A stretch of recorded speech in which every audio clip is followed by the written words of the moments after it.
Hello, my dear viewers, welcome to Physics Bouquet। रख लेते हैं। अभी चलते हैं ऑसिलेशन। ये जो ऑसिलेटरी मोशन, ये एक पीरियडिक मोशन का स्पेशल केस है। पीरियडिक मोशन में क्या होता है, वो एक रेगुलर टाइम इंटरवल के बाद मोशन रिपीट होता है। यहाँ भी रिपीट होता है, मगर एक चीज होता है, ये टू एंड फ्रो मोशन होता है। आगे जाता है, फिर पीछे आता है, पीछे से फिर आगे, और मिडिल में एक पोजीशन रहता है, उसको मीन पोजीशन बोलते हैं। वो मीन पोजीशन के दोनों एक्सट्रीम में वो मोशन करता है। मीन पोजीशन, सपोज ये मीन पोजीशन है, ये मीन पोजीशन के दोनों तरफ ये मोशन करता है। Back and forth, to and fro motion, to and fro motion, आगे पीछे, या बैक एंड फोर्थ मोशन, ये भी पीरियडिक है। Oscillation is also a periodic motion. It is a special case of periodic motion. Only difference is here the motion is to and fro and about a mean position, and that mean position, it occurs about a mean position, and that mean position is also known as equilibrium position. Mean position or equilibrium position.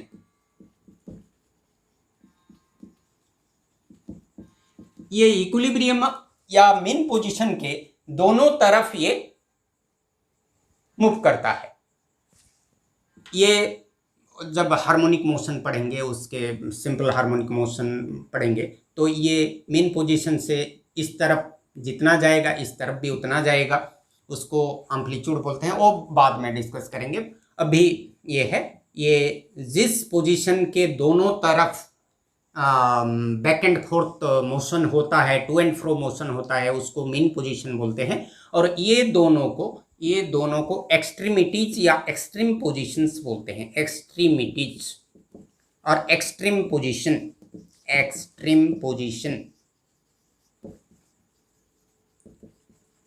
ऐसा ये भी extremities, extreme position. Suppose ये ए है, ये B है, ये ओ है। So suppose पहले मोशन ओ से बी के तरफ हुआ, ओ से बी को गया, तो बी से फिर रिटर्न करेगा ओ को, ओ से फिर ए के तरफ जाएगा, फिर ए से ओ को, ओ होकर फिर से बी जाएगा। ऐसे मोशन रिपीट होता चला जाएगा। तो इस टाइप ऑफ मोशन को हम ऑसिलेशन या वाइब्रेशन बोलते हैं।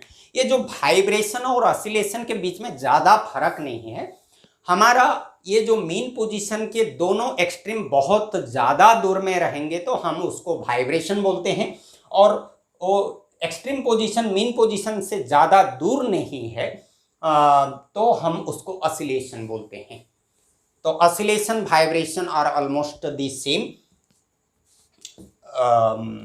तो इसको ऑसिलेटरी मोशन या वाइब्रेटरी मोशन भी बोलते हैं। और फिर ये ऑसिलेशन को थोड़ा ज़्यादा एनालाइज करते हैं। सपोज ये एक पार्टिकल का मोशन का मीन पोजीशन होता है, ये इसको इक्विलिब्रियम पोजीशन या मीन पोजीशन बोलते हैं। तो ये जो इक्विलिब्रियम पोजीशन में इसका नेट फोर्स इसके ऊपर, किसके ऊपर, पार्टिकल के ऊपर 0 होता है, इसलिए इसको इक्विलिब्रियम पोजीशन बोलते हैं। एक्चुअली एवरी पार्टिकल और every object tries to remain in a position where potential energy is minimum। तो ये जो मीन पोजीशन होता है, यहाँ पार्टिकल का पोटेंशियल एनर्जी सबसे मिनिमम होता है। ये जो दो एक्सट्रीम पोजीशंस है, ये एक्सट्रीम पोजीशन से मीन पोजीशन तक, और ये मीन पोजीशन और एक्सट्रीम पोजीशन के बीच में सभी जगह पोटेंशियल एनर्जी ज़्यादा है। कहाँ? मीन पोजीशन से सबसे कम है पोटेंशियल एनर्जी का वैल्यू। सभी ऑब्जेक्ट क्या चाहते हैं, ये मीन जो भी ऑसिलेटरी मोशन करते हैं, सभी पार्टिकल या सभी ऑब्जेक्ट, जो भी those particles who undergo oscillatory motion, they always try to remain in mean position और इक्विलिब्रियम पोजीशन, क्योंकि वहाँ पर पोटेंशियल एनर्जी सबसे कम होता है। ये सभी ऑब्जेक्ट का टेंडेंसी है पोटेंशियल एनर्जी मिनिमम होना। मतलब बाकी सब पोजीशन में पोटेंशियल एनर्जी ज़्यादा है। यहाँ पोटेंशियल एनर्जी सबसे कम है और काइनेटिक एनर्जी बहुत ज़्यादा है। वो आगे जब एनर्जी के बारे में डिस्कशन करेंगे वहाँ पढ़ेंगे।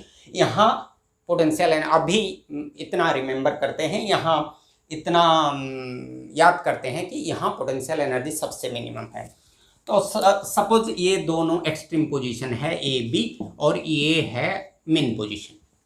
तो ऑब्जेक्ट जब सपोज ये जो पार्टिकल को मेन पोजीशन में पहले था, तो पहले जो था सपोज हम थोड़ा सा डिस्प्लेस कर दिए इसको, इस तरफ थोड़ा सा डिस्प्लेस कर दिए। तो डिस्प्लेस कर देने से सपोज डिस्प्लेसमेंट कुछ x हो, डिस्प्लेस करने से क्या होता है, वो जो ऑब्जेक्ट का जो टेंडेंसी है इक्विलिब्रियम पोजीशन में रहना, तो अभी इस तरफ जाएगा तो उसके अंदर इसका एक इनहेरेंट प्रॉपर्टी है सभी ऑब्जेक्ट का कि वो मीन पोजीशन को आने के लिए उसका टेंडेंसी है। तो उसके ऊपर वो क्यों मीन पोजीशन को आता है, वो मीन पोजीशन को आने के लिए हम जब डिस्प्लेस किए कुछ फोर्स तो अप्लाई किए ना, वो जो फोर्स को काउंटर करके एक अनदर फोर्स डेवलप करता है, वो फोर्स उसको मीन पोजीशन को लाने की कोशिश करता है। वो फोर्स को हम बोलते हैं रिस्टोरिंग फोर्स। रिस्टोरिंग फोर्स इसका काम क्या है, ये ऑब्जेक्ट को मीन पोजीशन को लाने के लिए ट्राई करता है। हम जब डिस्प्लेस करते हैं रिस्टोरिंग, री मतलब again, again stores the original position, therefore it is restoring force. ये रिस्टोरिंग फोर्स एक्सट्रीम पोजीशन से मीन पोजीशन को लाने के लिए कोशिश करता है। तो ये रिस्टोरिंग फोर्स के वजह से ये फिर बैक करता है। तो जब बैक करता है यहां पर तो फोर्स जीरो हो जाएगा, बाकी सब जगह कुछ फोर्स है। फोर्स है तो न्यूटन्स लॉ के आधार से F is equal to ma, तो एक्सेलरेशन है। तो यहां पर एक्सेलरेशन मीन पोजीशन में एक्सेलरेशन जीरो है, बाकी सब जगह एक्सेलरेशन है।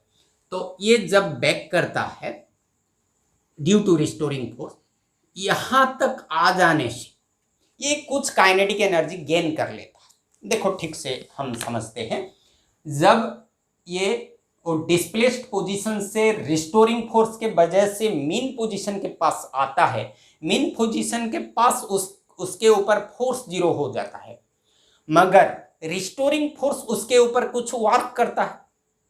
रिस्टोरिंग फोर्स वो पार्टिकल को मीन पोजीशन के तरफ खींच रहा है, मतलब वो रिस्टोरिंग फोर्स उसके ऊपर कुछ वर्क कर रहा है।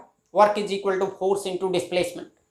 तो ये उसके ऊपर जो वर्क करता है उसके वजह से उसके अंदर कुछ काइनेटिक एनर्जी डेवलप करता है।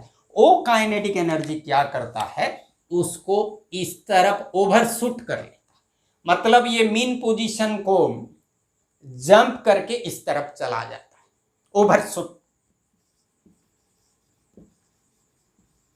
वो ओवरशूट क्यों होता है, due to the work done by the restoring force, kinetic energy is developed inside the particle and due to that kinetic energy it overshoots the mean position। फिर जब ये overshoot होता है मीन पोजीशन कुछ दूर आने के बाद, अगेन रिस्टोरिंग फोर्स क्या करता है, उसको पीछे खींच लेता है, पीछे खींच लेता है, फिर अनदर एक्सेलरेशन डेवलप करता है। इसी तरह ये मीन पोजीशन के दोनों तरफ उसका मोशन चलता रहता है और इसको हम ऑसिलेशन बोलते हैं। तो ये हम यहाँ से और एक चीज़ कंफर्म होगी, तो ये जो ऑसिलेशन ये पीरियडिक है, ये पीरियडिक है। सपोज ए और बी के बीच में ओ जो पोजीशन है, यहाँ पर एक सी लेते हैं। ये सी ओ से बी तक जब गया, ये सी के जगह जो टाइम में था, सपोज टी टाइम में सी के जगह था, तो फिर बैक करने से कुछ टाइम इंटरवल के बाद अगेन ओ सी के पास आएगा, उसका पोजीशन रिपीट होता है, तो पीरियडिक हो गया।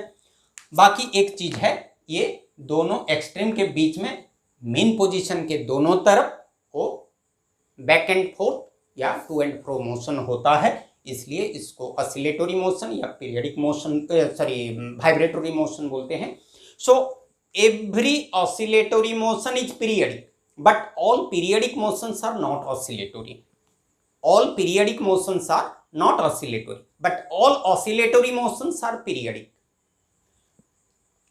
तो और एक चीज़ बोलना है कि